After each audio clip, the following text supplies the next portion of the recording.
everybody, Erica Serwin here from Pink Buckaroo Designs, and I'm going to show you how I made this super cute little elephant card. I used some non-traditional colors, I think, for a baby card, but it features lots of our new products.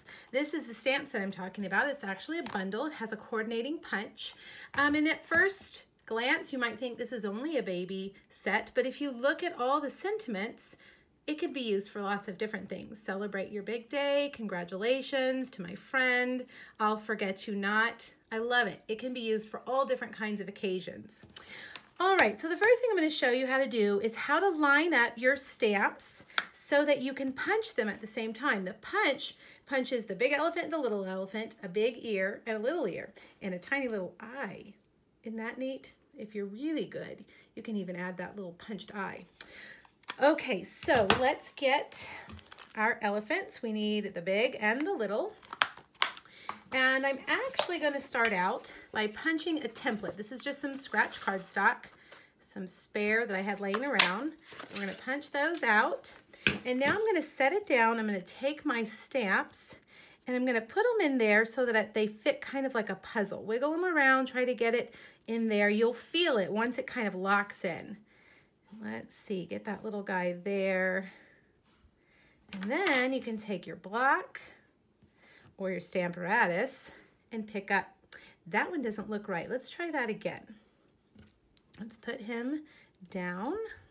I think I wiggled it before I picked it up. Get it locked in there. Set it down. Now that looks better, doesn't it? Okay, so let's stamp. We're going to stamp these cuties in Balmy Blue, one of our new core colors. This is a great blue. I'm going to stamp it there, and then I'm going to stamp it again for the ears. All right. All right, so now when we line this up, they're going to line up perfectly. Look at that. And you can punch them at the same time. Now, the tricky part for the ears. See, you can't really punch the ears at the same time. There's the little one, and let's see if I can get that one punched out right there. And this guy won't fit down, so we're going to cut off some of this cardstock like that and come over here and punch that big ear. All right, so let's get all of our scrap pieces out of here. There we go. And let's put those cute little ears. Let's pop them up. The best way to pop these up, because they're so tiny, is to use your mini dimensionals. So I'm going to put one there and one there. Peel off that backing and stick that on there. So cute. All right, there we go. All right, we've got our elephants. Let's close up our ink. And we're gonna arrange this on a stitched square. This is the largest square. Here's the framelit. I cut it out using the stitch-shaped framelits. All right, now when I did this originally, I didn't like how close to the top it was. So this time I'm gonna stamp my congratulations a little bit lower. And I'm going to use Lovely Lipstick because that's the color of the card base. And I'm going to stamp right towards the bottom. There we go. That's a little bit better. Now, to make this little kind of platform that they're on, I'm using these wood frame elements. They're in our annual catalog. And they have all different shapes. Look at all the different ones. Sometimes, when I made these for swaps, some of them I use this one. And on this one, I used this little wood one. Now be careful when you take these out. They're very fragile, just very thin wood. And because they're very fragile, we can just take our scissors and cut it right in half. Isn't that awesome? All right, so you can use your fine tip glue pen, but I'm gonna use glue dots. I'm a fan of dry adhesive, if you will. Let's put that right there. I always make a giant mess of liquid adhesive. All right, now I'm gonna get my regular dimensionals and I'm gonna stack that first one right There, now let's see. Do you see what I did? I put that dimensional too low, and you can see it through that hole. So maybe it would be better to put the dimensional on the back of the elephant. All right, now I'm gonna take these hearts before I do that other guy, and I'm gonna stamp them coming out of his little trunk. So cute. When I originally did this card, I left it just like that. But then I thought, let's put a little baby on top of him. Isn't he cute? Because this is a baby card. Now, it doesn't have to be a baby card, right? You could just do a congratulations and leave it like that. But I'm gonna go ahead and add that cute little guy. There we have it. All right, so let's set that aside and make the rest of the elements of our card. Whoops, we better close up our ink. Can't tell you how many times I've dropped things in open ink pads. All right, so I've started out with a Lovely lipstick. This is one of our new 2018-2020 in colors. Lovely lipstick card base. All you do is take an 8.5 by 11 piece of cardstock, cut it right in half at 4 1/4, and then you fold it in half.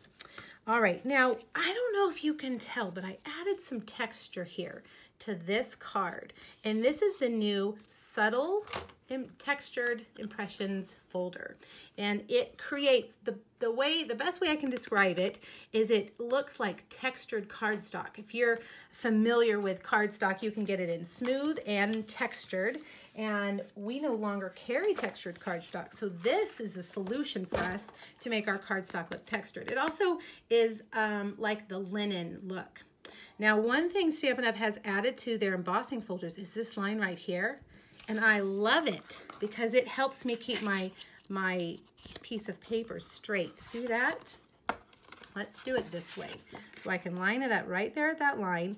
Now this one doesn't matter too much because it's kind of a vague texture. But if you had something that was lines, and you sometimes, I don't know if it's happened to you guys, but I've embossed and I haven't put my paper right, so when it comes out, it's kind of crooked.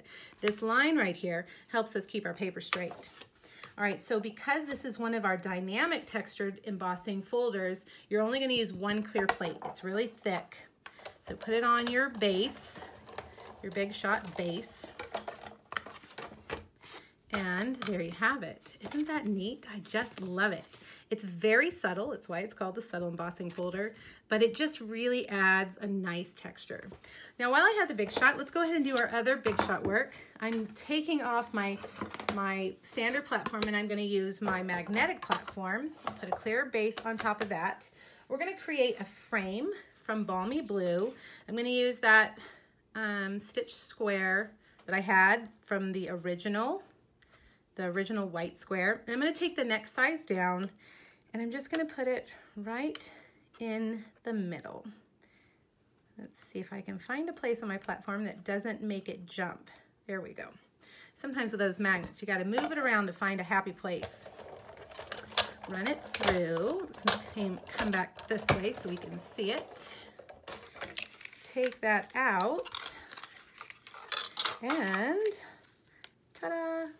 There it is. Now this piece, look, you have another square. So I have actually saved these from all my swaps. I'm gonna use them for something. All right, now we gotta do one more die cut, and that is using the Seasonal Layers Scallop. I think I use this on about 75% of my projects, and I actually have already cut it out. But you can see a piece of Blushing Bride, 1 by 5 1/4, and you just cut that scallop edge. Isn't that awesome? That's one of my favorite framelits of the entire Stampin' Up! Framelit collection. I just love it. All right, I think we're ready to put this together. Now I have cut a piece of our Lovely Lipstick Designer Series paper, 3/4 by 5 1/4. Put some adhesive on the back, and before I put it down, I am going to adhere it to that scallop. Let's trim the bottom off of that scallop so it's exactly the same length, and then we're going to put it right here on the edge of this cardstock, just like that. Looks like my measuring today is not what it should be. Let's trim that off so it's even. There we go. All right, let's layer up our pieces. I'm going to use, again, my mini dimensionals. One in each corner would be sufficient, but I think for the video we'll do 2 in the top corner and 1 in the bottom. All right, now I'm gonna put this a little off-kiltered like that. And now I'm gonna take regular dimensionals and put them in the middle of my white square and do it just a little bit off like that. How cute, so cute. All right, the last thing, of course, we need a bow, and we've got lovely lipstick bow. You know, I just love how we have so many products that coordinate. Lovely lipstick cardstock, lovely lipstick designer series paper, lovely lipstick ribbon. I don't know about you guys, but I am a big fan of lovely lipstick, so I'm happy to have it in lots of different products. And we'll put that with a glue dot right there in the corner. Now, we need to put it on that base, and I love to pop things up. Dimensionals don't last long in my craft space. I use them up. 1 in each corner. And they are really good, a really good adhesive. If you put something on with a dimensional, it's not going anywhere. And there you have it. So sweet and cute. Now this project was originally done on a Facebook Live that I do on Fridays on my Facebook group. And I am re-recording the video so that you have a clean recording. If you hop over to the link that you'll find in the description, you'll find the original post. And down below the third picture, you'll find a PDF where you can print it out, and it has this project with all the things that I used as well as measurements. And if you really love Little Elephant, there's even 2 more projects for you to check out. So make sure you click on that link, hop over to my blog and scroll down and click on the hyperlink for the PDF. Thanks so much for joining me, everybody. Let me know if you have questions. Bye-bye.